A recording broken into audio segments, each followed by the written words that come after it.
In this video, we'll demonstrate how to repair simple page tears using Filmoplast P and P90 tapes on two well-loved picture books. For these repairs, you'll need a bone or Teflon folder, scissors, and Filmoplast P and P90 tapes. We'll start with Filmoplast P tape to repair a tear along the bottom edge of a page with an image.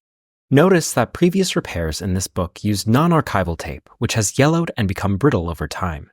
To preserve the image and keep the repair as subtle as possible, we'll use 20 GSM Filmoplast P tape, which offers excellent transparency for a seamless mend. For this straightforward tear, we'll cut a piece of Filmoplast just longer than the tear and trim the width to fit. Carefully align the tear and place down the tape, pressing evenly with your fingers. Then, burnish the tape with a bone or Teflon folder.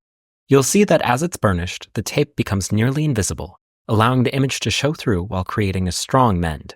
To further stabilize the page, we'll add a second piece of tape to the reverse side of the tear. For heavier pages like these, reinforcing tears on both sides with the thinner Filmoplast P can provide added strength, while lighter sheets may need only a single-sided repair.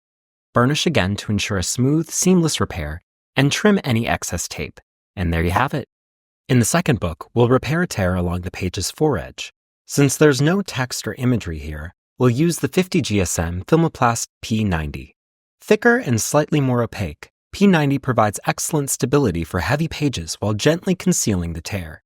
Just like before, we've cut a piece of tape slightly longer than the tear and trimmed it to the right width.